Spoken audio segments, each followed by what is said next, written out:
Hey y'all, it's Anime Cayman, and today I'm going to be reviewing Keiichishon Topomoon Tushkanshi Koshin Tatsuki Daikana Episode 1. And I gotta say, this episode kind of disappointed me because it had an interesting start where you have this main character saved by this investigator and all that. And it starts out pretty cool where it starts with a nice bank robbery sequence. So just it had a strong start because you get a sense of the main protagonist's personality, that he has an intense sense of justice, and the sequence of his past kind of shows off that the reason why he has that sense of justice because he was saved by someone who told him he should find a path with like a sense of justice and all that, the straight path. So I do like those kind of things. And on top of that, what I also like about this episode was some of the other characters, aside from main character Seiji, although I do hate some of the dumb shit he does, I do also feel like there's more pros than cons to him. And I also like in Chinose too, this Kuritsugu looking dude that like seriously, he looks like he came out of straight from Fate Zero. I also like this dude because he's kind of like has like a cold personality with the ability to make some jokes on occasions. So I kind of like that too. Because I like how they form some kind of dynamic where he's like, "Oh yeah, I suck at using my gun." Like he straight up tells Seiji that he's a cop. I mean, he's not a cop, but he's an sort of like that. He's like in the force. He's an officer, and while they're hostages, he talks to Seiji, and they start to discuss what to do. And when Seiji does something to make himself get knocked out, because he wants himself to be taken as a hostage instead of a girl, I like how it shows you in Chinose's IQ by literally putting like this earphone, like this device into his ear so that he can give him instructions on what to do. Because at the very least, it makes the situation where a main character is saved at least somewhat more reasonable. So for the most part, the plot narratively, up to the part where he gets into the armored truck, fit for the most part.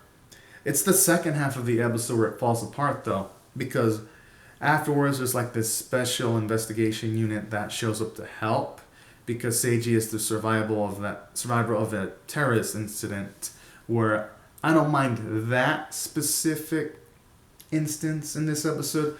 What I do mind is when after Seiji gets rid of like these plastic handcuffs and he takes on this dude, what I really find bullshit is that literally it's a gun is in his body, he gets shot, yet he doesn't receive damage. And then the episode doesn't even bother explaining how in the fuck did he not take fucking damage from the gun. That's where the episode lost me because I'm like, this is episode 1. If already the writers are having these plot boo-boos in the first episode, I don't even want to stick around for episodes 2, 3, 4, or 5 or whatever to see what other plot boo-boos they can do, or should I say plot holes. I'm not about that kind of life. So that's something that really peeved me about this episode. And then ended it again. Because afterwards, there's like this later sequence where literally this dude has a gun pointed towards our main character Seiji. And then literally our main character is quick enough where he can fucking lift his arm, perceive the situation, lift his arm up, then punch the dude with a gun in an instant. I call bullshit on that because, for one, dude's already pointing a gun towards you. You're not going to have enough time to react to that and punch him instantly unless you're like a supernatural creature like a vampire or a zombie or some shit. And this show does establish there are vampires and other creatures. And our main character is a freaking human, so I also call bullshit on that. And that's why I felt this episode, from a story standpoint, wasn't good. Because while there was interesting things going on, it's just the way they resolve solutions was pretty terrible, which is a shame because I feel its premise could have worked. But if the script's already falling apart in episode 1 this much, then I'm just not down with it, unfortunately. And I even like the scene where he joins like the special investigation unit. It's just the way it got there that pissed me off. And then the characters, I'd say that's the one of the few redeeming things about it. I like Sage for the most part, but he's a mixed bag because he does some stupid ass shit sometimes. So, because I do like his sense of justice, how he was willing to put himself in risk instead of a woman. So stuff like that is what made him somewhat endearing. But then some of the other stupid shit though is what's like, I don't know if I can really follow this series while keeping my patience. And there's another character, Ichinose, that I kind of liked though. He was pretty cool because he's got a lot of IQ to like put like this device on Seiji to make the situation simpler.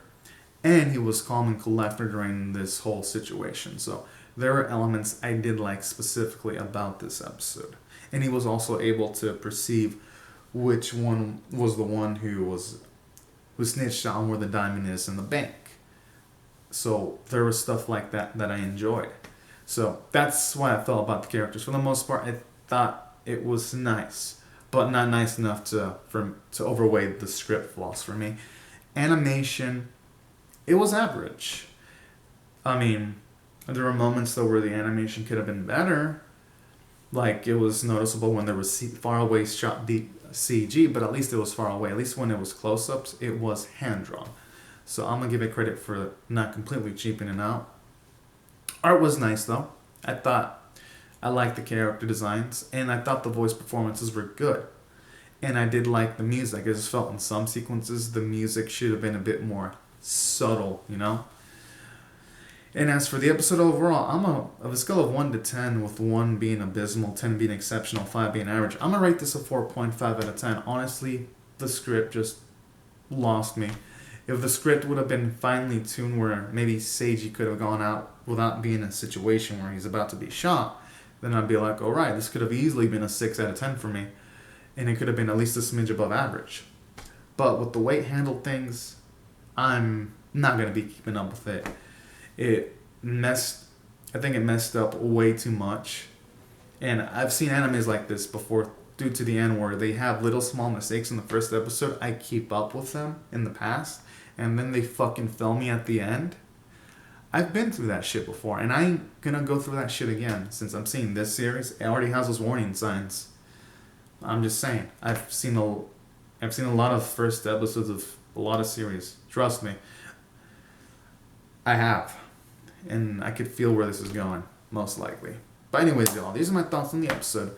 Comment down in the comment section below whether you agree or disagree with my opinion. I'm curious to hear your thoughts and as to why you disagree or agree with it.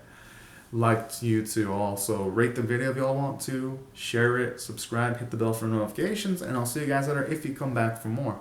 Alright, y'all, thank you so much for watching. Have a great and safe day. Bye-bye.